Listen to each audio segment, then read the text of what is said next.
Welcome to the pod and race for the case. Championship game weekend. It's also the week that Spotify sends out to its users lots of info on what they were listening to this year. A lot of you guys shared that with us, and we have a lot of fun with it. But we are humbled that you would spend so much time with us. We know you have many choices on things to listen to, both college football and otherwise. And so we thank you. But some of you listen and watch way too much. No, they don't. Have better things. You have better things to do. You should have better things to do. No. We're thankful for the lack of perspective from our listeners. Yeah. We're going to give a nod to Culpepper 19. He's the leader in the clubhouse. If you can beat him, send us your Spotify thing. It says he listened to 9,047 minutes of the show last year. God. He's in the top 0.5% of fans. I don't know how many minutes we did. I lived it, and I don't want to know. Sean, how many minutes did we do? Good question, Dan. Maybe I don't know. 9,000. Not much more than that. Yeah, then yeah. Right. Right. Culpepper 19, thank you. Yeah. Take a break. No, don't take a break. So there's, let's see, what is it? 9,000 and what? It was 9,047. 47. Yeah. So there's 1,440 minutes in a day. So he listened for 6.28 days this year. Thank you, Culpepper. It's more than my kids want to spend with me. Oh, much more. We do think we've had, which November should be a record month. We've had a number of record months, record shows, more on the YouTube, everything. We are very, very humbled. We thank you. And, we want to keep doing the show. And the way we do it is by growing. And our only way of growing is you guys telling your friends about us. And, we're not asking much out of you. It's free. So we're going to put you to work, but we do appreciate everything that everyone has done to help the show grow. Yes. Our boots in the ground testimonials from people have been that's what does it, obviously. So thank you. Cause we do have a good time trying to do it. And we don't have, necessarily a million other things. Let's see, 112 episodes this year. The average is 60. This is according to Sean. So he would have had to listen to episodes more than once. Some of them were worth repeats. All right, rerun it. That's fine. That's it, Culpepper. Anyway, look, we're still watching Seinfeld reruns, right? So why shouldn't people listen to? Absolutely. College Football Inquirer. I think there's worse things you could be doing. I mean, you can also it's multitaskable. You do yard work. You driving in your car. Sitting around drinking, getting hammered by yourself, drinking a collective beer. I mean, it's a lot to be done. Anyway, sport is booming, and we continue to expect it to get bigger and bigger. And part of that was 19.7 million the average viewers for Michigan, Ohio State. I think it peaked at 22, an enormous number for college football. Just 2 years ago, that was only 15 something. No other game got over 10 this year. It was the highest broadcast since 2011, LSU, Alabama, highest rated. I think it was the fourth ever. It goes back. There's the 2006 number 1-2 Michigan, Ohio State game, the day after Bo Schembechler passed away. And then there's the 1993 Florida State Notre Dame game, which was the first time game day went on the road. Yeah. And was of enormous. I remember that game was just like... That was huge. That was so big. Like Sports Illustrated put that on the cover the week before the game. They did. We're going to talk Sports Illustrated covers the show too. So it is now the most watched season ever. A part of that is there's more games on TV too. Army Navy is still to come. So there's one more regular season game to be played. This weekend is not necessarily the regular season, but I expect anybody who likes college football is not watching this weekend. I don't know what you're doing. I mean, we got Georgia, Alabama. There's so much going on. Friday night's game, I think, will do a very nice number. Oregon and Washington. Plus, there's these great,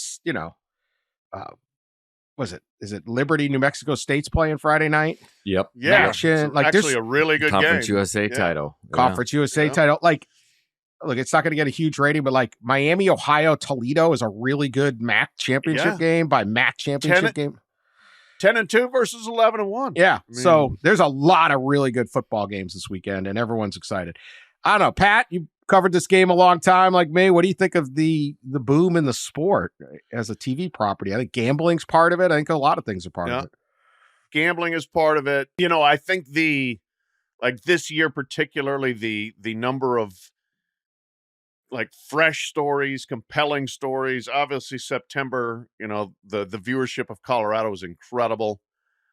Getting the Florida State fan base back energized, things like Texas. that. Just Texas, absolutely. You know, but I think the core audience is there because the product is great, and the point that we've made 4,000 times on this show, nobody cares what money the players are getting. I do think the realignment may have spurred more viewership just because people are like, oh gosh, I'd kind of want to see the last Pac-12 season. You know, I'd like to see the last time Texas and Oklahoma are in the Big 12. Some of that probably was a factor as well, but the product could not be healthier and is going to get bigger and more compelling as we go into the 12-team playoff era. Yeah, I actually do think that the realignment is something that attracts viewers to games.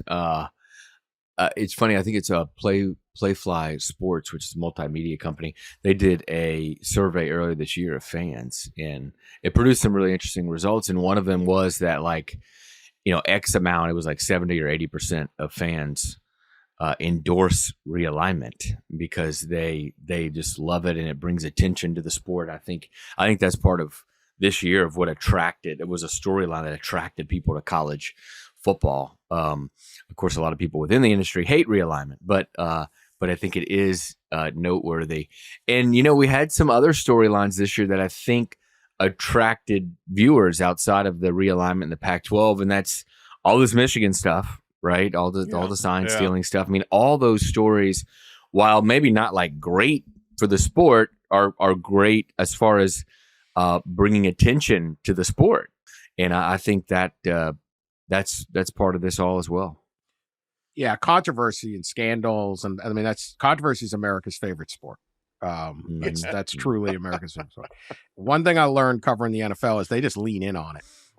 Yeah. It's the sports that are trying to build themselves up that usually fight it, and they get mad if someone writes anything like, you're not covering the sport in a positive promotional way. I've heard it for years. We were once covering an Olympics.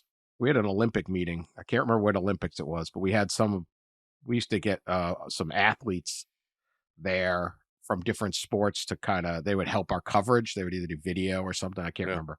We're in a meeting and they were all saying, and it would be like, I don't even remember. I think it was winter, but it would be like, we had a speed skater, we had a, curler or whatever. We need positive stories to promote our sport. That's why I'm here. I want to promote our sport. And then we had our numbers guy come in and he put up the top 50 stories from the previous Olympics. And like 48 of them were like judging controversies, doping, some it's like some human rights thing or something. Yeah, none of it was like, uplifting tale of, someone who rescues dogs in their off season getting a bronze. And no, it doesn't work that way. And so when you're trying to build, you get a lot of it. You can't criticize us. Like, dude, like Bill Belichick gets ripped nonstop. Like Aaron Rodgers is in the middle of like conspiracy theories. And did he really injure his Achilles? And like, this is what people feed on. Yeah. And the NFL's like, go with it, man. That's good. Right? They never, ever get mad no matter what you write. So controversies. Hey, there it is. So I would agree. I would agree with all that. I don't know. I'm telling you, I think the SEC felt jealous this year. We've talked about it on the pod. Like this Michigan sign stealing has taking away attention on the on the league down there. That it just means more league. They're making a comeback in Fayetteville, but that's right. They won't be down for long. I had a text from somebody who said we're the uninteresting league. The person was in the SEC and said we're the uninteresting league, and I said, don't worry, give it time, you'll be back, and boom, like a day later, Petrino. Yeah, you can't cap crazy for too long. It's gonna happen. Get out. Sure enough, yeah. You know what? Let's just segue to that. I'm going to get to. We have other stories, but Bobby Petrino rehired as the offensive coordinator at Arkansas, and I mean, who the hell cares who the offensive coordinator is at Arkansas? They gave Sam Pittman another year. They hire Bobby Petrino. KJ Jefferson, immediately rumors float that he's hitting the portal and going to South Carolina. They better got a little work to do if they're going to keep KJ. If I'm KJ and I see they paid $1.35 million, a car, and a country club to Bobby Petrino, I'm like, $3 million. Yeah. But Petrino, as we have documented many times, Pat's favorite coach in college football, calls him a disingenuous drifter. One of his great lines. 2012 was fired after wrecking his Harley with the former Arkansas volleyball player who is not his wife on the back, ran off the road one day. The issues were, the Petrino marriage, whatever. But he had hired her to work in the office, which of course violates all known state hiring laws, even in Arkansas. Even in Arkansas, you're not allowed to hire your girlfriend, particularly when you already have a wife. So he was fired for that, for lying to the bosses that I think he said he was alone on the bike, and then of course for bringing disrepute to the University of Arkansas. A bastion of ethical behavior. I know I myself just looked so far down on Arkansas after that. But he's back, baby, because Sam Pittman needs an offense. And who cares at this point? I wonder, can he get part of his $18 million contract that was voided going, if I was bringing scorn on your university then, why is it okay now? Maybe it was all trumped up. That's what I'm wondering. Anyway, Pat, I'm sure you have thoughts. Actually, you want to play the song? Sean, you got the song? Yes, play the song first. Play the song. This is our It's always loaded up, Dan. There you go. Screaming pig suey at the top of our lungs. Man, I never had this much fun. But then she reached around and put her hand on my thigh. I was in heaven and I closed my eyes. Next thing I knew, I wound up in a ditch. Oh man, I should have never messed with this girl in the athletic department in the volleyball shorts. Girl in the athletic department in the volleyball shorts. My face is messed up, my Harley's in the shop, and I don't know if I'll keep my job. All because she reached around to my thigh. I was in heaven and I closed my eyes. Next thing I knew, I wound up in a ditch. Oh man, I should have never messed with this girl in the athletic department in the volleyball shorts. All right, cut it off here. Many requests to have that. Chris Vernon, our buddy Chris Vernon, Grind City Media in Memphis, his old radio show in Memphis. He used to do songs that we've played. It's the Coach O song. There's a couple others, right? What's the other one we always play? Yeah. Those two, I think those are the two big ones. I think there was another Coach we play on a that lot. one. Anyway, Verno, great work. He was on Twitter this week saying, I can't believe this song is getting a reboot. Pat, go ahead. Yeah, take it away. I can't wait. I'm excited for 2 days. Yeah, me too. The fact that Arkansas could be so desperate that they couldn't find they can't find anybody else to call plays other than the guy that humiliated the school in spectacular fashion to the point of being fired. And the fact that Bobby couldn't find somewhere else to work other than the place where he humiliated his family and himself in spectacular fashion. It's an amazing marriage of desperation here. It really is. It is a, I can't believe we're going back down this road, except for the fact that Bobby Petrino must be some powerful drug, because people do go back down the road. It never, ever in history, anywhere that Bobby Petrino has worked has ended well. All right. So that's your baseline knowledge. We can go back to Louisville when he first became head coach. That didn't end well when he jilted them for the Falcons. How did it go at the Falcons? Well, he left them after 13 games and put notes in the lockers saying he was out. That's when he went to Arkansas. How did that go? Oh, splendid. We know how that finished up. Bounced back, went to Western Kentucky, used them to rehab his image, got the job again at Louisville over the protests of many people, including Rick Pitino. That didn't end well. He gets fired in 2018. He bounces to Missouri State. Doesn't make them. He was too scandalous for Rick Pitino? Yes, believe it or man. not. Yeah, I didn't know that. Wow. All right. It's incredible. Oh, yeah. But, Petrino Petrino has a right to say, hey, come on, man. Here's why. Rick's like, well, they're just going to bring up my. Yeah, that's true. So, yeah. That was the thing. Missouri State fails to build them into an FCS power, bounces out of there, goes to UNLV for like 3 weeks, leaves UNLV, goes to A&M. They all get fired at A&M. Bobby, when was the last time Bobby did good work? It was when, like, 2016-17, guess who his quarterback was? It was Lamar Jackson.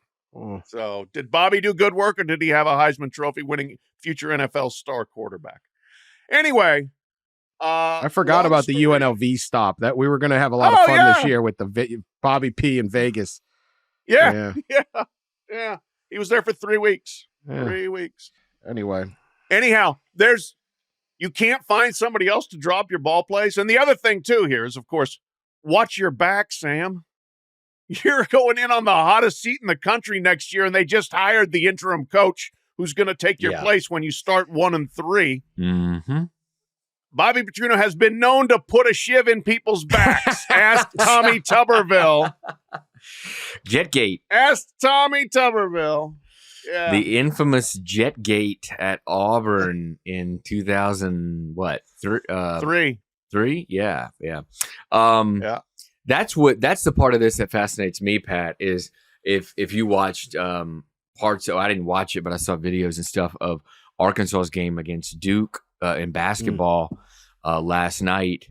I mean, he's like a god there returning. It's like the return of the long lost son. There was chants of Bobby. Students, 5 students, I guess, had painted each a letter of his name on their shirtless torso in the crowd. Again, a chants of Bobby and the photos and all of the. I mean, clearly they love this guy there, and they do not care what happened a decade ago. And it's just, I mean, it's like you're inviting the fox in the hen house sort of thing. It feels like, if you're Sam Pittman, but you're kind of in, I guess, you're given this leash in a way of an extra year, and so you had to do something. But this does feel like a situation where, the offensive coordinator is going to soon be the interim coach, and the interim coach is going to maybe soon be the full-time coach again. It's definitely a soap opera season of Yellowstone we can see coming. Almost too much. Maybe there's a thing. Yeah, the fans are fired up. They were good with Petrino was there, and I remember they wanted to keep him, but it was that state. It was the hiring. That's what got him. The hiring. Yeah. Nobody cared if there was a divorce. And then he lied too. Yeah, he lied. Then he lied to administrators. Yeah. I think they would have forgiven give me a break. Lied to the administration. Yeah, he went 11-2 the year before, I believe. Oh, and they almost beat Alabama one year, I think. And I mean, they were good. They were good, and they haven't been that good almost beat Alabama's like part of Arkansas's heritage. They never beat Alabama, but they had Mallet and they had some players, and they were good. Yeah. One other point here. My favorite part of the Bobby comeback. And I do believe there was a little bit of administrative blowback from somebody, maybe faculty, I don't know. But this like got done, and then it took another like 18 hours to really actually get done to the point where they announced it. Mm-hmm. But anyway, Bobby announced it himself on Twitter at like 8:00 on Wednesday morning that he was coming back with a picture of himself and Ryan Mallett on there. It said, "It's you and me, 15." A lot of people were like touched by this, and that's Ryan Mallett passed away last year, right? Practically. Pardon me for being cynical, but that was Bobby using that as a deflector shield against criticism. Probably. Yeah. No. Very nice of him. Question is, can you win? I mean, the fans love, like we said, we love the scandal. Have you seen, this is totally aside, but have you seen the Dave Portnoy goes to from Barstool, Michigan fan, Michigan alum, goes to the Michigan-Ohio State game. He has Connor Stallions come up on the pregame show that they did and drop off a note saying Ryan Day is going to be in more NCAA trouble than Harbaugh, right? Like, it's a big gimmick. And then Portnoy does these pizza reviews, right? 1 bite challenge. Everyone knows the rules. And he's been doing these pizza reviews all over Detroit while he was in town for the weekend. And Connor Stallions makes a cameo in each one of them.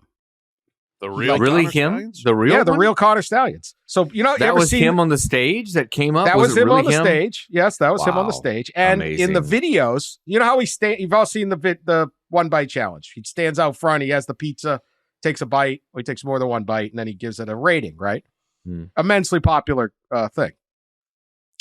So he's done like 4 or 5. They keep releasing them. He's all over like Southeast Michigan at these pizza places. And Connor Stallions either like just conveniently comes through the door and walks out like a normal customer, or he's sitting in a car behind him or stuff like that. Like it's just like play it up. And it's like, I know people are mad. Some people are mad at Connor Stallions, or I'm sure some people that would be can you imagine? I mean, they may suspend Harbaugh for another day for the 1 bite challenge. Tony Petitti's probably having an aneurysm.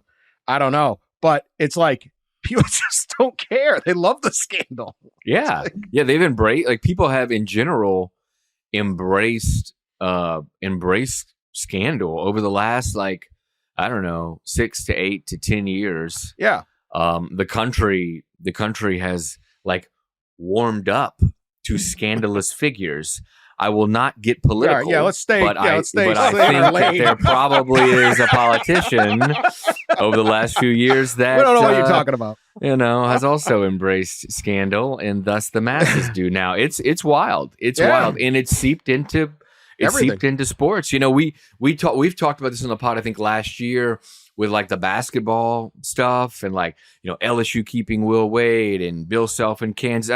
I mean, Michigan, at least Michigan's first initial, before dropping the lawsuit and firing the assistant coach, their first like initial kind of response to the Big Ten and the NCAA was like a giant middle finger. Like, and that's what it spread. It is spread throughout from the country, from the Capitol Hill, from the political stage to college sports.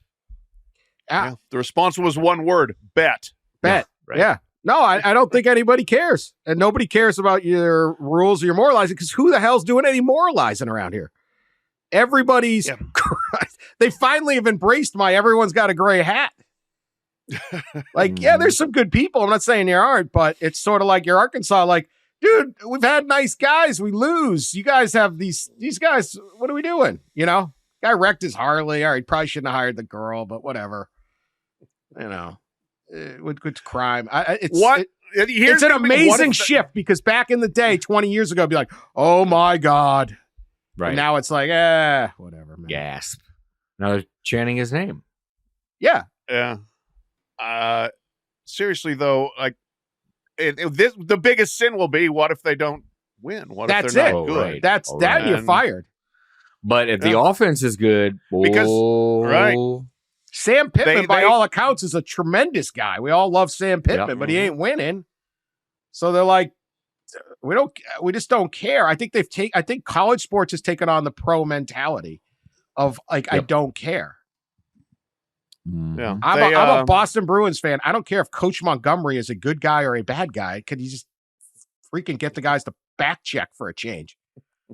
Suck right now.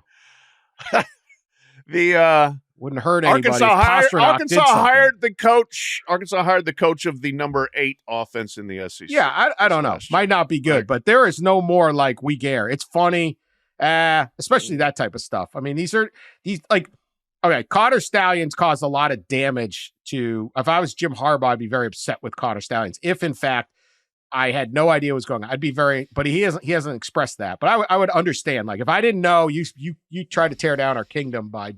But a lot of fans are just like, whatever. We want it anyway. Like what? Ohio State's got the moral superior. You had Urban Meyer as your coach. What are we doing, right? I think everybody's been in scandal now, and nobody cares. And so it's just like, this is fun. Let's embrace the heel. It's like wrestling. So we got Bobby exactly Petrino. Like wrestling to me. It's like wrestling's popular. The wrestling mentality of just like, we're fine with just sprinkle a little scandal in for added entertainment. That's how things get. Like, believe me, there aren't a lot of Patriot fans who care that Bill Belichick's been accused of everything under the sun. It's just sort of like, but did you see how many Super Bowls we won? So anyway, it's a different era, but it's a different era. And I'll go to this. We're gonna get to your story, but like, we're gonna get to the portal. We're gonna get a lot to the portal, but like, there was a big high school recruit flip on Wednesday. Justin Scott, 5-star defensive lineman, top 10 recruit in the country out of Chicago. Everybody tried to get this guy. He had been committed to Ohio State since July. Looked like they're next in their long line of just, defensive line game wreckers. He flips to Miami, Florida, not Ohio, the Confusion Bowl. Flips to Miami, and Hayes Fawcett at On3 puts out these, like, it's really artwork. Hayes is really it's the Picasso of our time, of recruiting images, right? So this thing is fantastic. Okay, this is where we're at in college football, and I'm here for it. It's got Justin Scott. It says Miami, like in like the U colors, the like the old Miami Vice colors, maybe even font. It's got a picture of him. He's on a beach. It's all photoshopped. He's on like a cartoon beach. And there's 2 palm trees. Let's see. There's the CFP trophy, which they have not won. There's an ACC trophy. I don't know if they won the ACC, maybe, but whatever. There's a Bolitnikov trophy. No, they have not won the ACC. I'm not sure what that is behind him, but it looks like the stadium and something else. He's on the beach, kneeling, and then there is money. It looks like it's raining money. And then there is a literal pile of cash in the. Oh, he's also got 2 hurricane warning flags. This is really artwork. It's the greatest piece of art since dogs playing poker. I believe. I think. No, wasn't there one last year? Some kid from A&M committed, and he had a chainsaw for some reason in his Hayes Fawcett artwork. Yeah.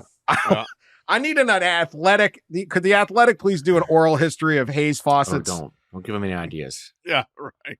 I need a good off season. It'll be a triple byline oral history of Hayes Fawcett artwork. Anyway, there's a pile of cash on the beach. Like, do we care? There's a pile of cash. And then the black guy, oh my God, he's just taking the money. First off, you guys are going to pay him too. They just either paid him more or he wanted to spend it in Miami, not in Columbus. Whatever. Like, it's over. It's over. This is this is fantastic. It's literal pile of money in his announcement. And it comes on the day that I believe it was Matt Rule, Nebraska coach, just kind of came out publicly in a press conference and said, hey, transfer quarterbacks are costing us $1.5 million to $2 million. Transfer portal quarterbacks, that's what they're costing. Which, again, in the NIL world, really good experienced transfer quarterbacks and 5-star quarterbacks at a high school, maybe even some 4-stars, are costing seven figures. I think it's kind of been known and pretty written about, but we're starting to see coaches, in others, just kind of come out publicly and start to say these things. So I don't know about you, Dan, but I mean, beaches that I walk around to and go to, I see piles of money stacked up all the time, all over the beach, right? Just raining. You never know what money floats up on all the beaches. In Miami, maybe especially the it's Miami beaches. Oh yeah, bag of coke and I was going to say, the money is wrapped around blocks of cocaine. yeah. In plastic bags. Well, I mean, it does $1 to $2 million for the transfers. I don't know what Justin Scott got. I hope he got all, but I'm staring at a Bobby Petrino contract of 1.3. Like, this is what it costs. In what NFL, other than the rookie deals, maybe Brock Purdy's still getting paid less than his offensive coordinator, but Patrick Mahomes isn't. This whole thing's got to shift, So it's like, I don't know. It's a great thing, and this is there's no more. And so when you look at that, how can you be upset about anything? Like, it's just, this is the way it is. The old sensibilities are dead, or they should be, or else you're shouting at clouds. Because I think Justin it's fantastic, just being like, yeah, look at this. I'm going to make some money. I'm moving to Miami and get a bunch of money. I'm 18 years old. Are you kidding me? What could go wrong? Who's saying no? Who's saying no? I'm living in Chicago right now. It's 12 degrees. These guys down there are going to give me lots of money. I'm gone. All right, we'll be right back after this.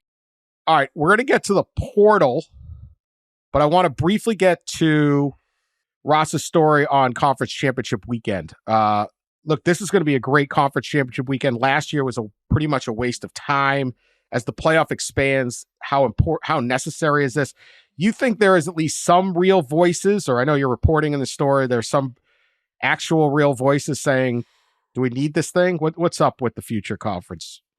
Yeah, like, championship weekend. Obviously expanded playoff starts next year, 12 teams. It'll end up being 5 automatic qualifiers for conference champions and 7 at large. And I think, and this has been brewing, I think, for a while. At some point, there was going to be commissioners or athletic directors come out publicly and start to talk about the future of conference championship games in a expanded playoff era. And I started to hear it this fall bubbling up, and even over the summer, and so started to call around. And I would say that 6 of the 10 commissioners feel like it should be examined pretty seriously and explored. At least 6 of the 10. But man, this is a subject that is very split. Depending on who you talk to, there's a very this is kind of a divisive issue. There's a camp that thinks conference championship games should be, eliminated or seriously looked at elimination. And there's a camp that think no way, right? Untouchable, cannot touch championship games. It is the right way to name a champion as on the field. But in an expanded playoff, I think, and I started to crunch the numbers. You got to look at the math, as one of the commissioners mentioned to me. You got to look at the math. And I did over the last 5 years is the numbers that I crunched, excluding the 2020 COVID year, because it's kind of an anomaly. But let me take this year as we enter this championship weekend. There are 5 Power 5 championship games, so 10 total participants. 7 of the 10 teams competing in championship games at the Power 5 level this weekend would be secured of a 12-team playoff berth. Win or lose this weekend, right? Win or lose, those teams would be locked in. You got Georgia, Alabama, right? You've got Oregon, Washington, Michigan, Michigan, Florida State, even Texas. So those would be locked in. Right, so Washington, I think in Washington, yeah, Oregon and Washington, right? Oh, I think if you, I'm sorry. Yeah, I think if you go back 5 years, 28 of the 50, so more than half, would be in the same position where win or lose, they're locked into a playoff berth. So a lot of times, obviously, these games are for the first round buys, which are exclusively to conference champions. That's what's really at stake, probably going forward in a lot of ways. And there are play-in games for some of these teams, right? This weekend, Louisville, Iowa, and Oklahoma State. right? Would be playing to get into the playoff, into the 12-team playoff. But anyway, it's an interesting topic. I think it will be. There's certainly no rash decision being made in the next year, maybe not even in the next couple years. But I think down the line, I think you'll see some serious examination into the future of championship games and if they are really needed. But look, there are positives and negatives to these things, right? There are a ton of drawbacks to eliminating a conference championship game, especially at the elite type of level in the Power Five, especially Big Ten, SEC, right?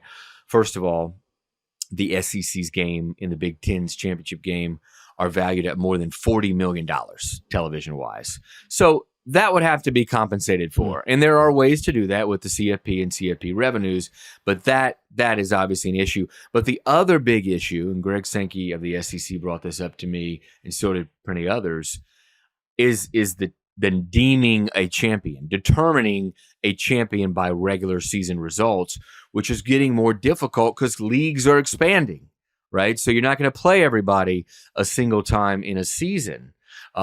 So do you want your champion determined based off of computer metrics like we saw actually this year, right? The participants in championship games in the Mountain West came through a tiebreaker of computer. So there are a lot of issues, but I'm guessing like if we sped up 10 years from now, not everybody will be playing a conference championship game. Imagine some unintended consequences of making your league have 18 schools in it or 16. Imagine. Shocking, right? Yeah. Yes. I've been saying for 20 years, don't have championship games. And I said the easiest way to expand the playoff was to get rid of championship games. That opens up a weekend that you need in there. And it's hilarious. Like I was rejected. I broached this subject, discussed this subject with commissioners, athletic directors, rejected out of hand. No way. No. Yep. No. Now all of a sudden, oh, wait. We kind of have a problem here. So it's funny how these things go around and come around. And there is a problem. I mean, Ross, you spelled it out really well in the story, the pros and the cons. And one of the cons is you don't really have a champion. And part of the reason you have a conference is so somebody can hang a banner and say, we were the best team in X conference this year. So if you're going to decide that by computer metric, because you've got 18 teams and you're still playing 8 league games, or 16 teams and 8 league games in the SEC, 18 and 9 in the Big Ten and what will be the Big 12, then you've created this situation where it's not very easy to navigate it through. But if they got rid of conference championship games tomorrow, I would say that's a positive move for getting the playoff done the way you should do the playoffs. Yeah, I agree. They don't need them. But I do think they're getting a jolt this weekend, and they're going to get a jolt next because you're going to have play-in games. Mm-hmm. And, the chance for, say, that ACC game is a play-in game. Someone's winning. That increases. Even watching the Tulane and SMU game, and saying, is one of these guys going to be the 12 seed? I'm interested. Mm-hmm. These are now the first round. It's a wacky first round, but I think the money's actually going to be bigger and the stakes higher. I would get rid of them, wave a magic wand. I agree. Again, a lot of people in college athletics, it's just groupthink. Like you'd say it, and they'd look at you like you were nuts, and you're like, you don't need this, and you lay it out. They go, what about that one time? It's like, that's the one time. Yeah, but what? Look, there are still going to be plenty of compelling matchups. Even though the math is the math, but the seeding matters. The seeding in the bye. Yeah. But the second thing is these play-in, the teams that can win their way in, that are out currently and can win their way in and replace other teams, steal a spot like we see in the NCAA basketball tournament, steal a bid sort of thing. So like this year, for instance, if Iowa, say 2 of the 3 teams, say the best chance is probably Oklahoma State beating Texas and Louisville beating Florida State. If those 2 teams win, they would steal a bid from 11 seed Ole Miss and 10 seed Penn State. They would be out, and those 2 would be in. Yeah, And Right. if And they not only in, one of them would get a bye. one of them could get a bye. The bye is huge. You don't want to play 4 games. You want to play 3. Yeah. I mean, you take like a Michigan. They we don't know what Will Johnson's injury is. We don't know. Like, you want to heal up. You know, JJ McCarthy probably not moving quite as well as it did. But also, when they eventually, they could, again, with the magic wand, make the second round on campus, then that bye is even bigger. Yeah. And so you say, well, we're in no matter what. We're 13-0 Washington. What's the difference between a bye and a home game? Or you could drop all the way to 9 and be on the road. You could be playing it, wherever. So there's a lot. The home game, the bye, that's how you stack it up. Interesting to see. Anyway, it's going to be an excellent thing. All right, I want to get to this. Sports Illustrated Sportsman of the Year. Sportsman of the Year. Deion Sanders, Colorado. I do understand the concept of Sportsman of the Year. It's like the Time magazine. It used to be like this was the most important person in the world, and then it became like you can't give it to that person because it's like became a popularity like I think Hitler was like Time magazine's Person of the Year. I think he was once. Yes, and he probably was the most influential person on earth that year, or not in a good way, but we can't wrap our minds around that concept anymore because we're not intelligent people. But Deion Sanders, certainly 4 wins. He's not the best college football coach, but he did have a massive impact on the season. So, Pat, you wrote the story. That does not mean you believe he should be Sportsman of the Year. Do not actually send all your hate mail to Pat. What do I care? If you hate this choice, hit Pat at Pat Forde, by Pat Forde. I don't know. Find him, whatever, send him mail. No, it's not. It's your assignment. You went out. What did you get from talking to Deion? And I want to swing that into the portal. It's going to be a long show. So what are we going to do? We're going to pick the games later.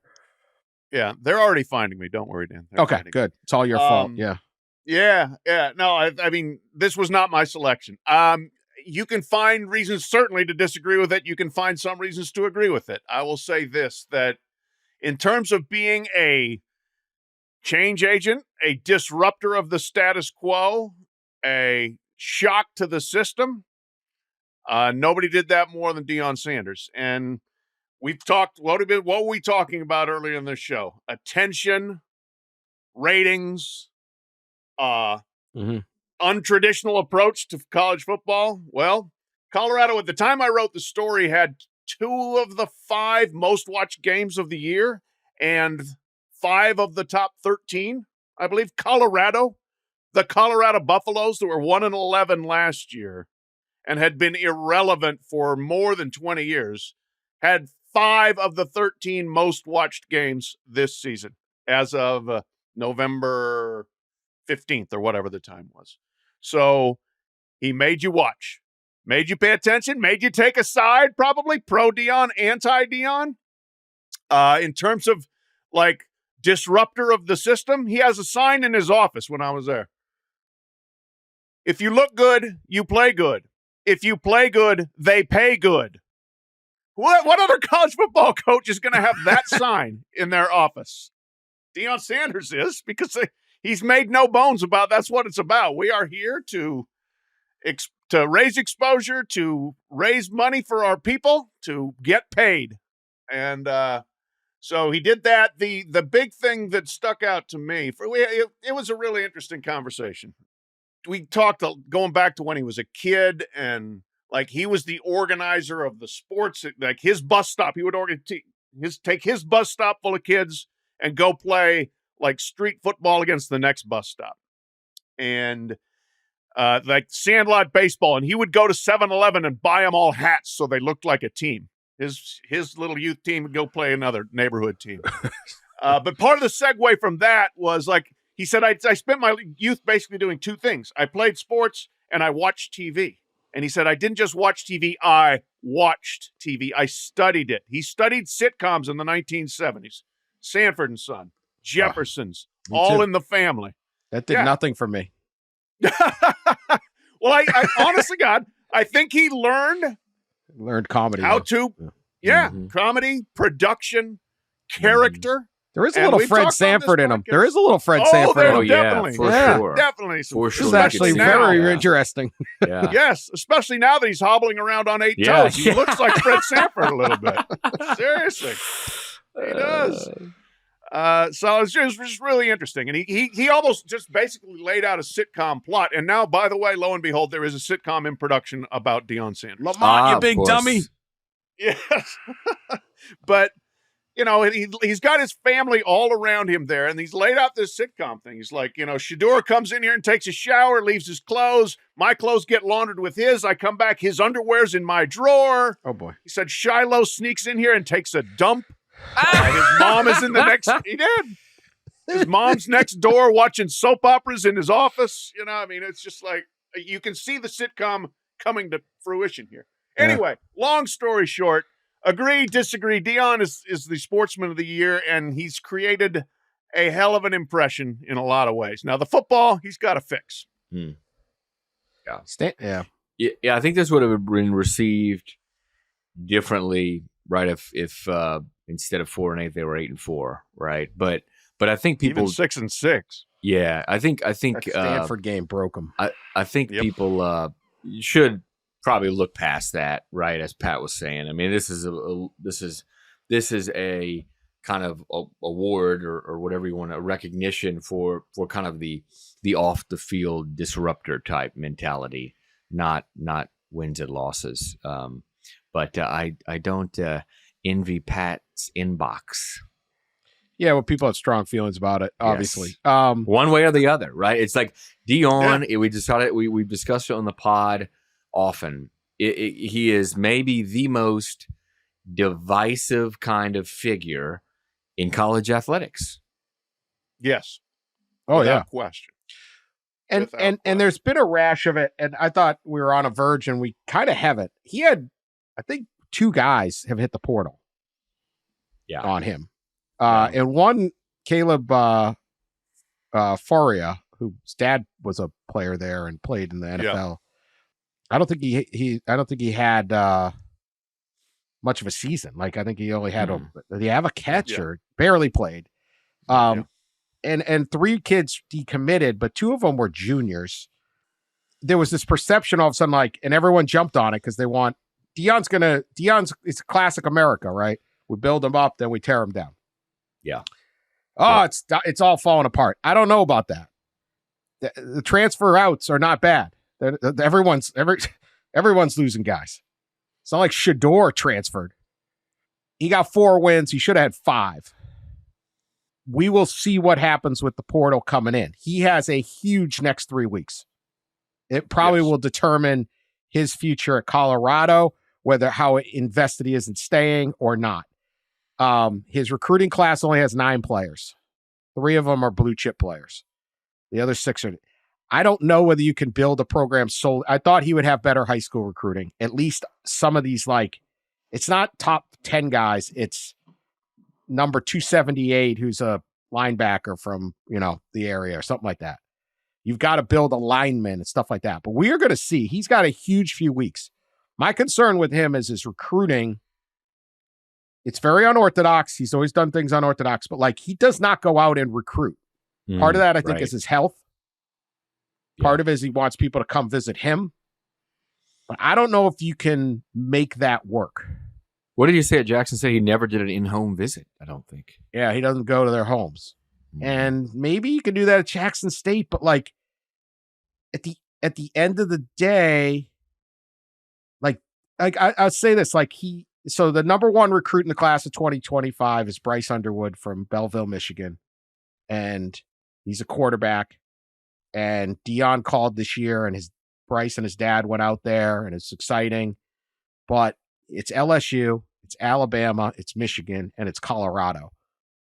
And he's going to decide in January. It won't help next year, but this is the number 1 player, right? It's number 1. Nick Saban's going to go to his house. Jim Harbaugh's going to go to his house. And Brian Kelly's going to go to his house. They'll probably go multiple times. They've probably been at games. Can you win those recruiting battles that he can get you involved in if you don't get out on the road? I don't know. Saying Deion can't do something. I I'm not sure. Maybe this just works with the portal. He can get these guys. We're going to find out. The declarations of which we're guilty. We certainly had a lot of fun. That Deion was the greatest thing ever were premature. The declarations this last week that the program is dead, premature. I don't know if you can do it this way, but if anyone can do it, I would love to have seen him at least be like, look, I'll go fly and go and visit the number one recruit in the country. Maybe he still will. I don't know. He better. No, I mean, some of it you got to be the football coach. Competitors are doing that. Yeah, sometimes you've got to. Right, you can't be like, I'm Deion. Well, that's Nick Saban, man. Right. You know, I guess Nick Saban. They both got Aflac commercials. Yeah, they're both in the Aflac commercial. So we'll see. Going to be very. All right, quickly on this portal.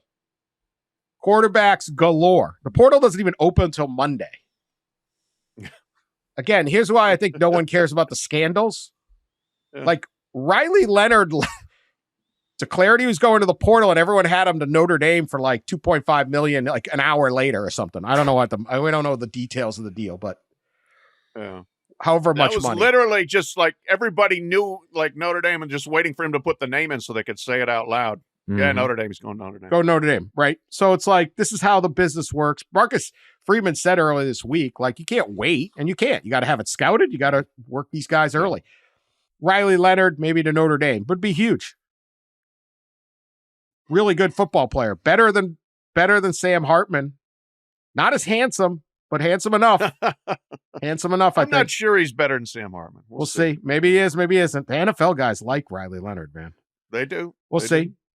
Will Rogers from Mississippi State. Will Howard from Kansas State. Grayson I Pissed Heel McCall. Coastal Carolina. He's on the Tyler Van Dyke's leaving Miami. Max Johnson. From LSU and then A&M. Where did he committed go? To North Carolina. North Carolina's already in. Mm-hmm. Tyler Shaw of Texas Tech. There's going to be more. Yep. I also think there's this bit where if you keep your coach, there's this idea of like, we're going to keep our coach and get another year. Like Blake Shapen from, it's Shapen, right? Or Shapen? Shapen from Baylor, portal. So I'm not staying for this. KJ Jefferson could be leaving Arkansas to go to South Carolina. Again, there's another one that amazingly there was a switch in an hour. Possibly. We'll see. But this is wild. I'll give it the Wild West, but isn't the Wild West fun? Like, don't we love Westerns? I think fans are fired up for this. Oh, they're very. I think fans You can rebuild your team in a second. Yeah. Now this has become. I mean, it's NFL free agency in terms of instant impact guys that you can go out and all of a sudden just get. The eternal struggle is that this is within the college concept and framework here. It's not the NFL yet. It's not NFL minor league yet. If we get there a little bit more with collective bargaining and employee-employer relationships and that sort of thing, okay. But there's still that connection to a campus and a university that's where people are like, oh my God, really? Are we doing this? Now, again, I'm fine with player movement in terms of one-time free transfer and then grad transfers. That's fine. But I don't blame coaches for being ticked off about tampering. I don't know how you stop it, but I don't blame them for being mad about it. Yeah, I don't think there's a way to stop it. And it's difficult to enforce too, right? Because you need, for lack of a better term, you need rats. You need people to turn people in. And guess what? School A is not going to turn in School B because they know that School B will then turn in School A because they all do it in some way. Some do it more than others, I'm sure. But they all do it to an extent. And I know I was hearing, look, there are active NCAA investigations into NIL right now. I mean, none of them have produced yet any penalties. But there are a few of them where I think the NCAA does have documented proof of tampering through text and DMs and stuff like that. Again, I don't know what they're going to do about it, but that's kind of a rarity. You don't see that a lot. So, LOL, right, Dan? Did you want to comment on that? I would think good luck on those investigations. The coaches are all tampering with the other coaches on the coaching staffs to hire each other. Yeah. They have actual contracts. Like, I get their frustration, but they do the same thing. Yeah, that violates most, if not all, employment contracts, I believe. I don't know, but like, how do these guys just all of a sudden switch? You don't hear like the offensive coordinator is leaving to go to be an offense coordinator over there. Like, did they interview? What happened? Was the job posted? And a lot of times the contracts call for one AD or whatever to call the other to alert them to get permission or whatever. Like that happens, it does, but a lot of times it doesn't happen, right? And they violate the employment contracts concepts. Nobody's following any rules. They're just not following the rules. Wild West, Dan. Yeah, go with it. Again, John Wayne, man, let's go. Like I don't get like, all right. I understand if I was the coach, but it's like, okay, I'm Arkansas. I'm like, well, we're going to bring back Sam because he's a good man. And yeah, he's not doing it very good. We're going to hire this absolute ridiculous train wreck, Harley wreck to be our offense coordinator. And KJ, you're just going to have to deal with it. KJ's like, I'm out of here. Well, good. Like, I only got 4 years. You guys are doing this for 40. And I don't know if KJ's leaving. He hasn't actually, maybe by now he has. I don't know. But like, I'd be like, I'm not doing that just because you guys don't have the buyout money or you don't want to, this is you're all friends. It's just, I don't know. I think now their calendar's a mess. Like, imagine being the schools that are preparing for a championship this weekend and you're trying to navigate this portal. Yeah, no, this is the worst. They need to move the recruits to February. Get that out of the way. There's not much you can do because you got to get them enrolled by the second semester. There's problems you can't solve here. But this is... again, that darned higher education component. Stupid class. But whatever it is, maybe they should wait another week until after championship weekend. I don't know. But whatever you come up with, this is what's going on. But at the same time, you're not trapping people in bad situations. And like, if you're a Notre, like I get it, you're a Duke fan. You're like, oh man, Riley Leonard. But like, that's a shaky situation now. Your coach just bailed. He got tampered with. Right. He got tampered with and he took more money. And so Riley Leonard says, well, I'm going to go get a better situation. And if you're a Notre Dame fan, you're not sitting there going, well, we got CJ Carr. Maybe in a couple of years we'll be good. It's like, boom, we could be good next year. Let's go. Yeah. I wonder if the ACC is going to be tired of being Notre Dame's quarterback farm system. Sam Hartman last year, Riley Leonard. It's not fair because, Marcus Freeman, he's the glowing handsomeness. These QBs he doesn't have to tamper. He's just to be in the building. They just look over and go, that's what I want to do. Anyway, transfer portal. I think fans are going to like go crazy on this the way it's like NBA free agency.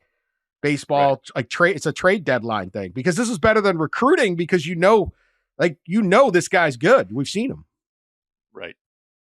So, I don't know. We will see. The funny thing, like you said, though,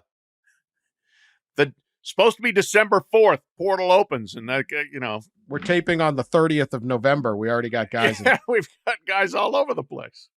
Yeah. Hence, Connor Stallions shows up in the back of a pizza review.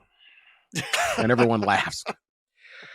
All right, race for the case. I think we got through everything.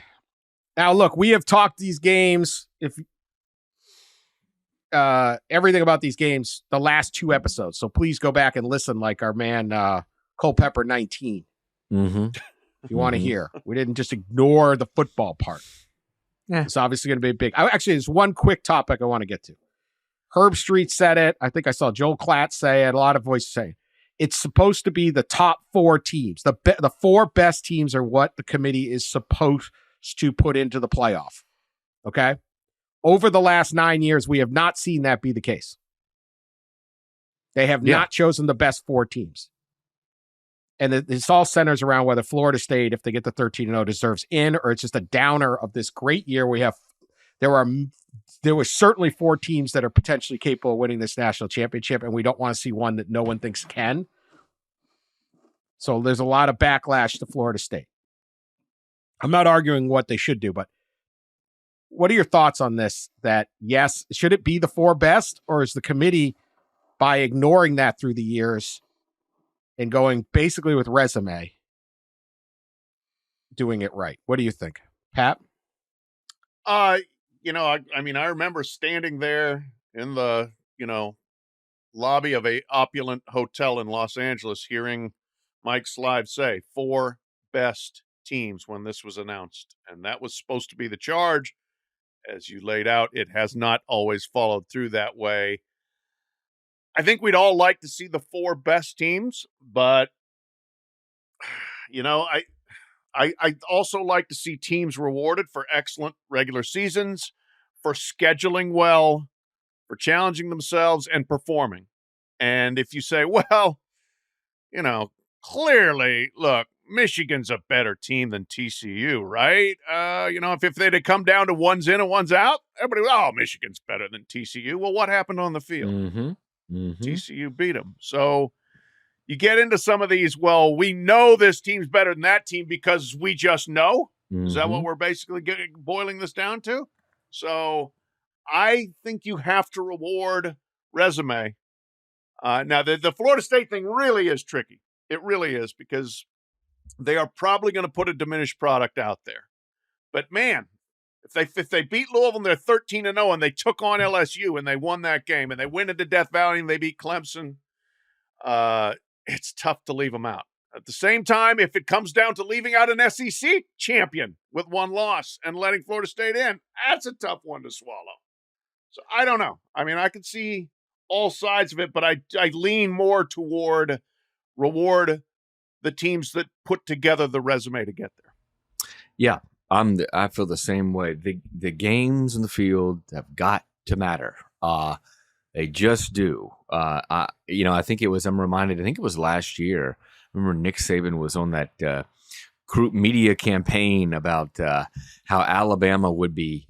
They were left out. Vegas, the 5 seed. How citing Vegas odds and the point spread on Alabama's games against, other teams ranked above Alabama. What are we doing? Like we I get it from his vantage point. He's fighting for his team, but first of all, I could get on the soapbox as I have before about this selection process and how absurd it is and subjective and the analytics. And, I just wish somehow college football would come around to more of an automatic bid, more automatic bids. And we're getting there, right? And just getting closer to that, where they remove the decisions from a committee and actually do it on the field.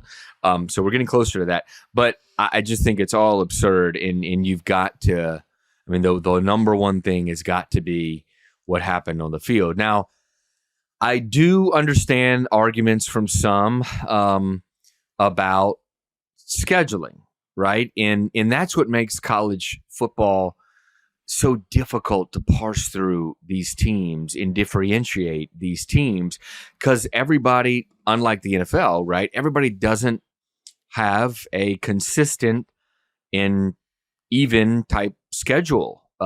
They schedule at will, basically. And so a good example would be Michigan this year, right? Who canceled a game, who was supposed to play UCLA. I think canceled that game. And then you have Alabama, they played Texas. And so I get that part. I do. And I hope going forward in an expanded playoff, those teams, we'll see more of those, like Alabama, Texas games, or those type of games. We'll see more of that, because you can probably drop a game, if not 2, and maybe even in some cases 3, because you could always come back in your conference championship game and get an automatic bid. So you could drop those games. So going forward, hopefully we'll see more of those games. I just really want us to move away from counting on a group of mostly athletic administrators. God bless them, because they have an unenviable job, and I think all of us in the media would virtually do the same in a lot of ways. I think it's a kind of a thankless position to be in, to have to choose four teams out of all these schools that play such different schedules. So hopefully an expanded playoff will put it into some of this. I think You're not going to have an undefeated team left out from a Power 5, and that's No. Imagine if we had the old BCS Can't. right now. Oh No. my God. Well, Liberty will be left out.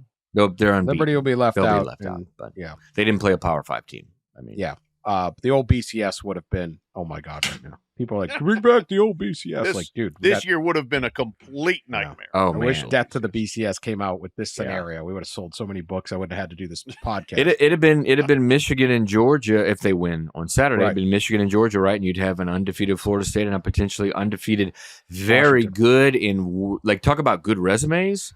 Washington's resume is right up there with everybody else's. Yeah, no, it'd be chaos. The one thing I'll say about Florida State, I totally get it. I don't want to see Florida State in the playoff. I really don't, just because I think the other teams are better. But I'm not saying they shouldn't be in the playoff. I'm with you on the resume. The one thing I'll say is, I think in 2014, Ohio State was better in the playoff because JT Barrett got hurt. I think there's a theory that they're better without JT Barrett because Urban Meyer rode Ezekiel Elliott in the playoffs. Yeah. He said, well, I have Cardell Jones. He's not as good as JT Barrett. So the offense got simplified. Ezekiel Elliott was the best player on that football team. He's one of the best running backs, really, of all time. Right? He rushed for 468 yards and 6 touchdowns in the playoffs. They just rode him. And that might, if they had JT Barrett, is the offense more diverse and doesn't succeed against Alabama, or does it work because ain't nobody tackling Ezekiel Elliott when he's 21 years old? Not in the NFL, not in college. So sometimes an injury can change the way you do things. So that's the one thing you go with Florida State. They can't be better. I agree, they can't, but maybe Mike Norvell figures it out and the team plays well enough to win by changing what they're trying to do. So that's out there. All right. I hate to bog down the pod more because we're running late. Actually, if you're listening now, you're in the 9,000. Yeah, you're into it now. But yeah, that's right. Culpepper 19 still with us. Isn't there? We talked about it just kind of speaks to the.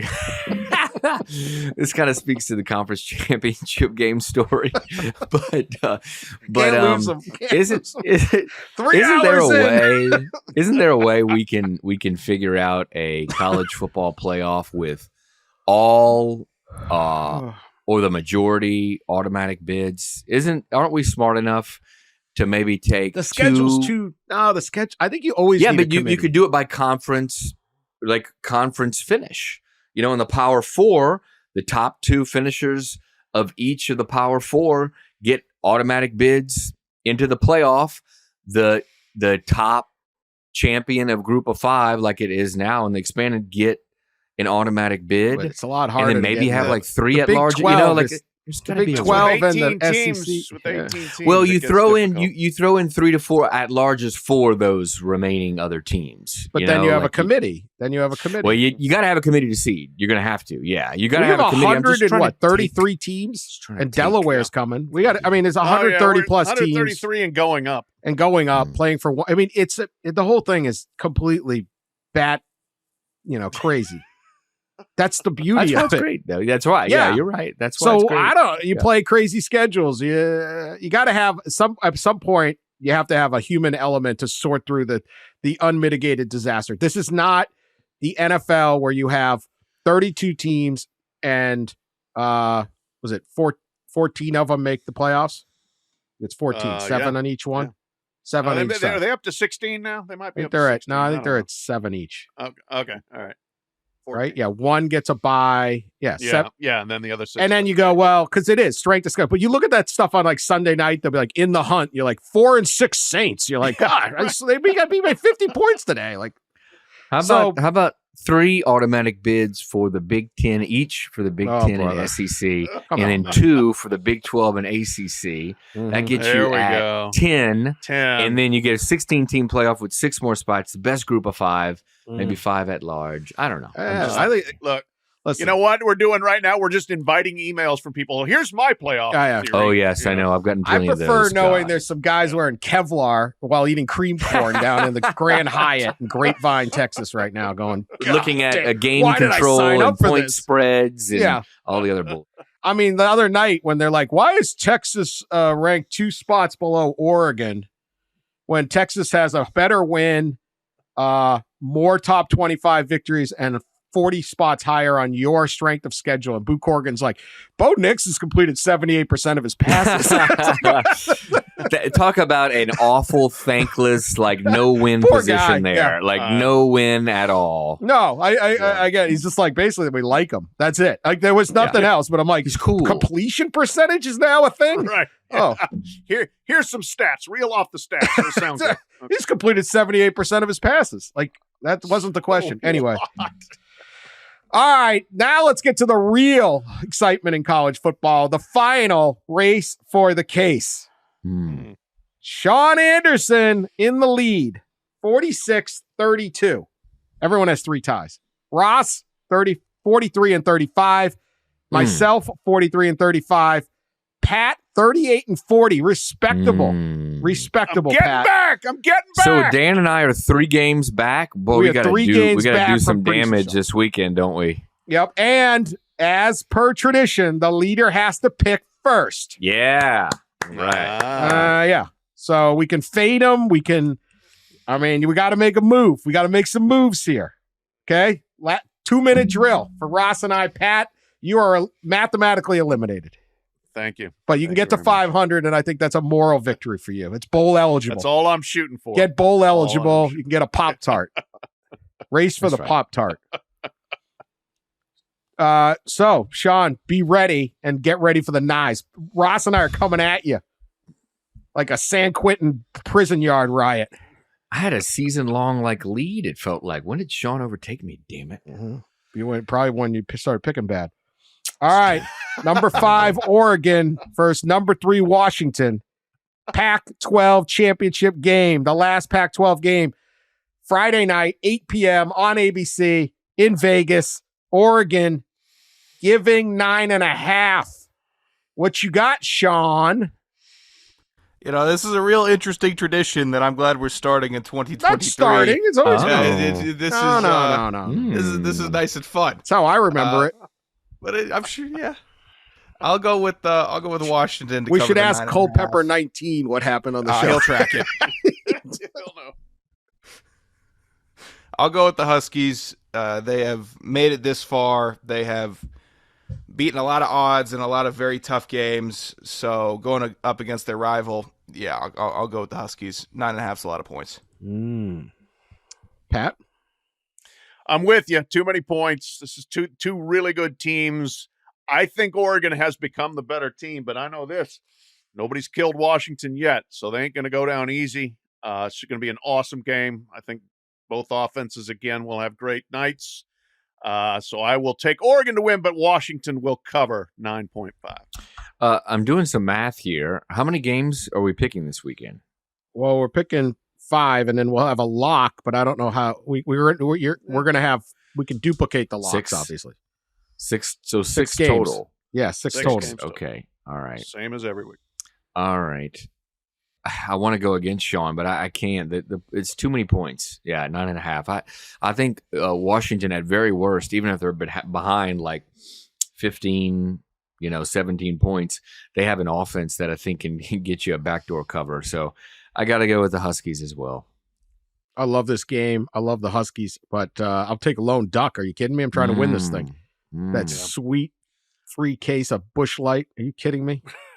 Might get a collective. Might get if the Ducks pull it. Whoever pulls this off, I'll get their collective beer.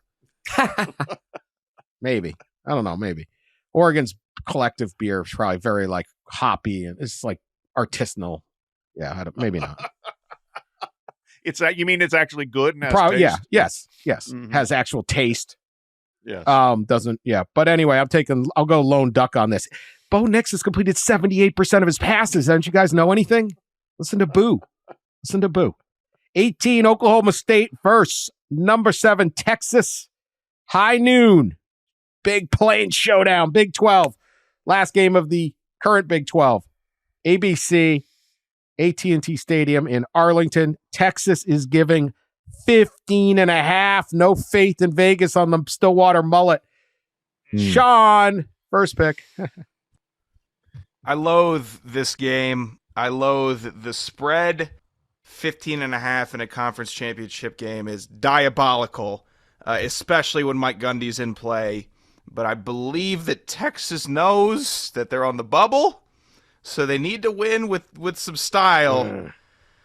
I'll take the Longhorns to cover 15.5, and I'm not thrilled about it. Is Sean shaky? Is he getting shaky under the pressure here? Oh, yeah. This I don't is know. one Maybe. I had already planned to go against him here. Give me Oklahoma State in the mullet. Man, it is tough. I agree with Sean's. I agree with everything he said about this. You don't Gundy in an underdog situation, warlock tendencies there, but I do think Texas is pedal to the metal, and they are going for the big number, and they're going to try to win as big as they can. So Texas wins and covers. Can you define warlock tendencies? Yeah, what is that? Let's see. He just pulls out stuff as an underdog, man. I know. It made sense. Pulls Incredible. Stuff. Incredible phrase. Have you seen the picture they had when he won Big 12 Coach of the Year over Steve Sarkisian? Gee, which coach is staying in the league and which one is leaving? I can't remember. That was interesting. But anyway, the picture with like the full gray beard and the jet black hair. Okay. That's some warlock. He don't care. Mullet don't care. No. So I can get loan. What? No, wait. Who took Oklahoma State? Anybody? Yeah, Ross did. Yeah, I got to take them too. I think Texas is going to try to run it up, though. I agree. Quinn Ewers is going to be throwing a Hail Mary up 20. I gotta try to win this. Pokes. I'll take the Pokes. 15.5. Let's go. Let's go, Gundy. Number 1, Georgia. Number 8, Alabama. 4 p.m. CBS. Last CBS, SEC on CBS game. Mercedes-Benz Stadium, downtown Atlanta. Dogs given 5.5. Too much talent. Georgia has too much talent, and Alabama got away with one. The Iron Bowl magic is just specifically that. Alabama is not a better team than Georgia. Georgia clears the 5.5, I think, with relative ease. I think Georgia clears the 5.5. I don't think it'll be with relative ease. This I think I might have mentioned before, sets up so exactly the way it did in 2021, where Alabama staggers in after barely beating a bad Auburn team, and everybody thinks they're going to get steamrolled, and then Bryce Young just went supernova. I don't think Jalen Milroe is as good as Bryce Young, but he can make plays. I think he makes enough to keep it close, but I will take Georgia by a touchdown, win, and cover by a little.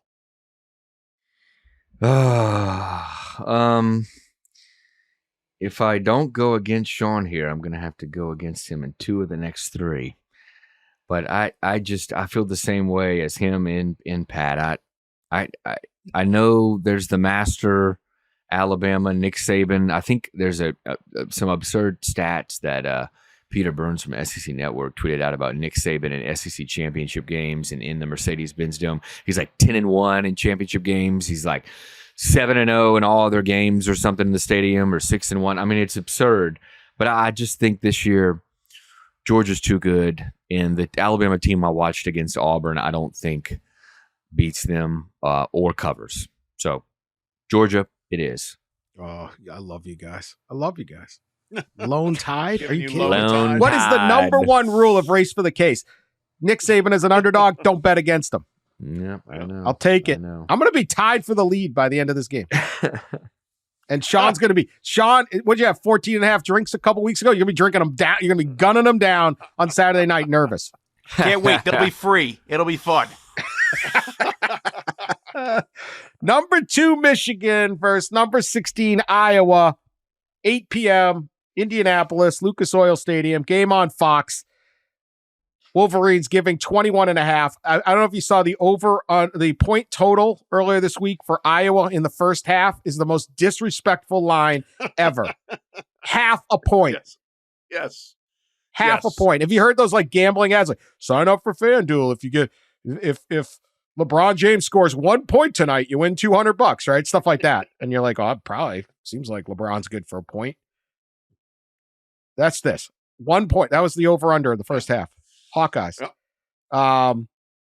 Sean, who you got? Who you taking? Iowa is an abject mess, and they're down their best player.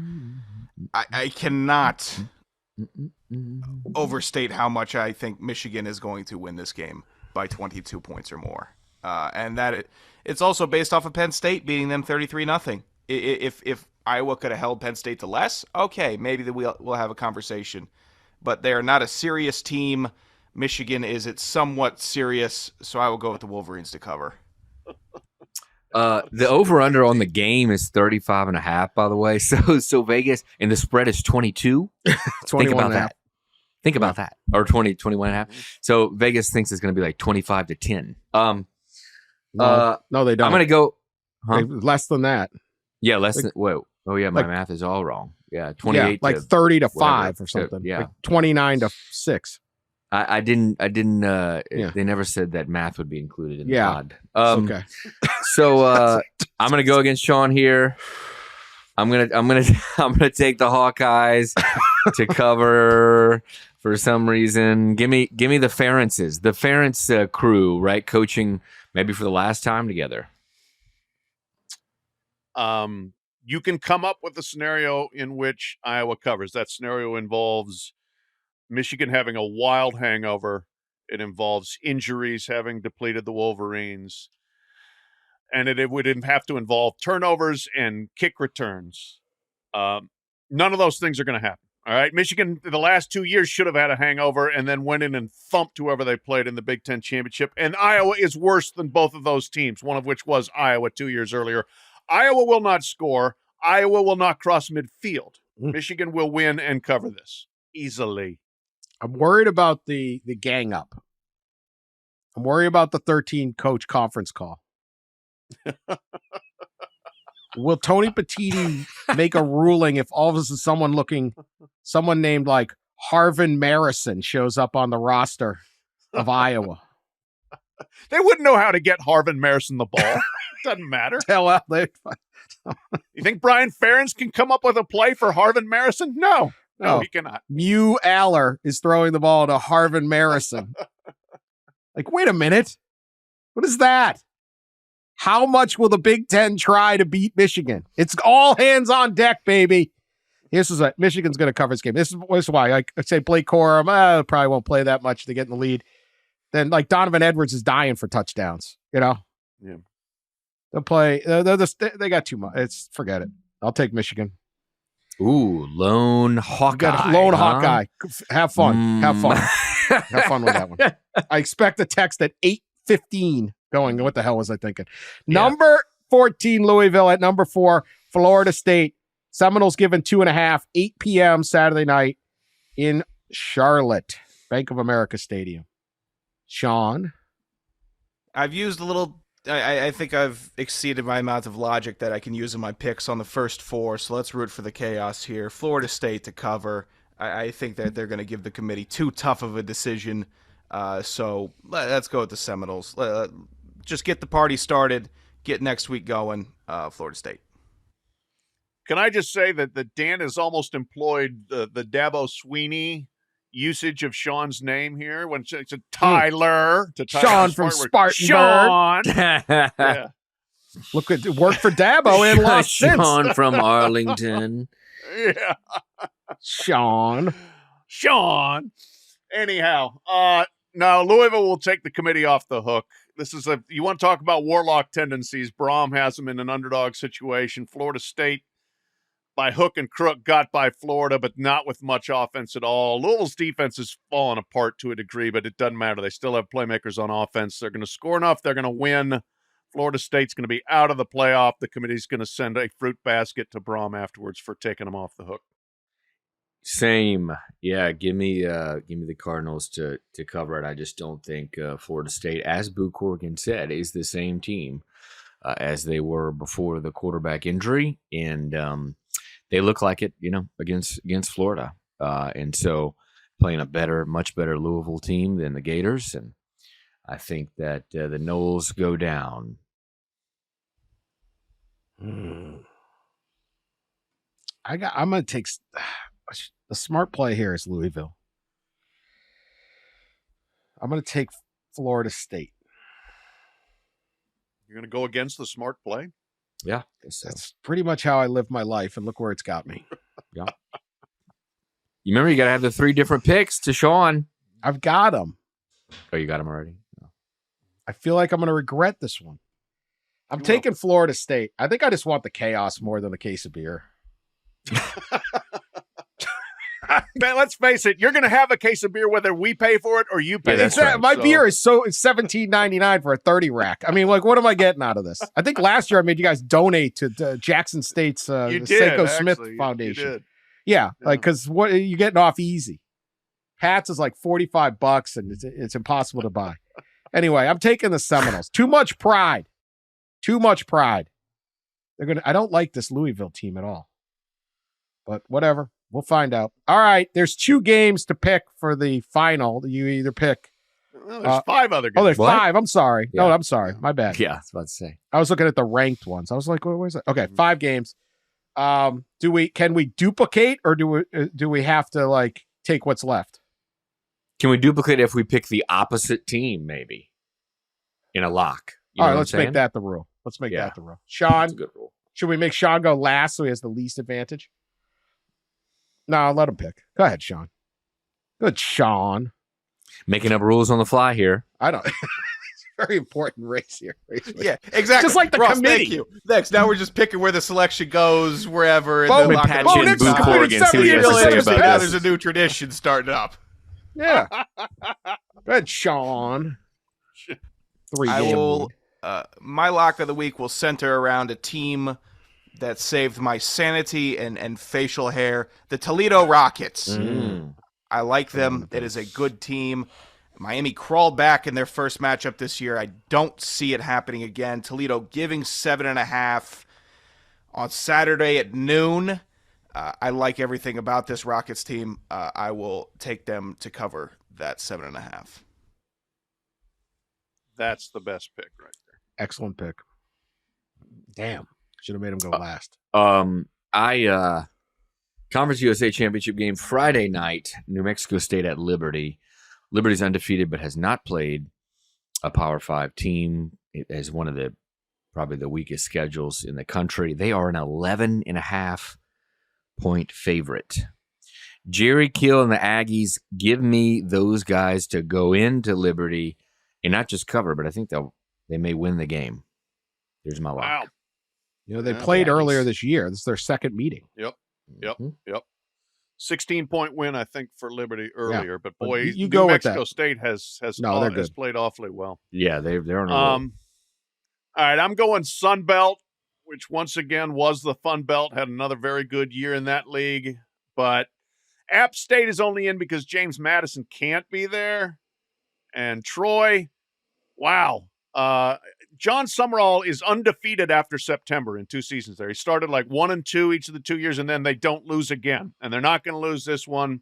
The number is 6.5. I'll take Troy to cover the 6.5. And John Summerall, somebody should have hired him last year. We'll see if somebody hires him this year. But if not, my golly, in 2024, somebody sure needs to. So I'm not going to pick this game, but we don't want to leave one game that we just didn't discuss. Interestingly, Boise State is a 2.5 point favorite at UNLV this weekend, Saturday at 3. Kind of fascinating there. Boise State fired its coach in the middle. UNLV fell to San Jose State in their finale, but have had an incredible season under Barry Odom. They're a 1-win team. I would probably take Boise in this. But I'm not going to pick that game. It's a confusing one to me, that line, but very interesting Mountain West game that, will be going on. That's on Fox at 3. Again, like these secondary games, the group of 5 teams these are fun games. It's going to be fun. But I am going to take Tulane hosting SMU.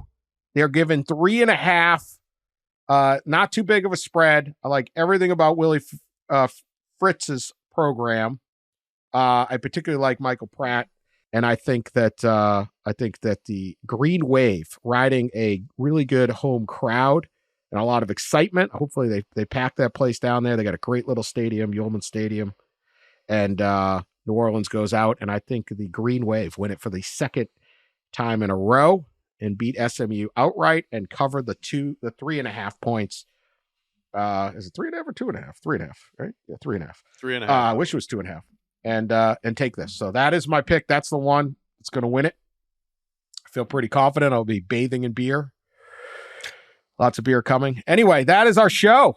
Last race for the case, although we'll pick the bowl games, of course. And thank you for going through this whole thing. We're increasing your minutes. You're going to be Culpepper 19 next year. A lot happening. Culpepper 19 is going for 10,000 minutes next year. We will be back unless we need an emergency pod. Maybe chaos breaks out over this weekend. I'm not sure exactly what nothing else. We'll be back after the playoff field is set on Sunday. So it'll be kind of Sunday evening. But keep an eye on your feeds or our social media accounts if there is an emergency pod or something crazy, which is certainly possible between now and noon on Sunday. Appreciate everyone listening. We will talk to you later.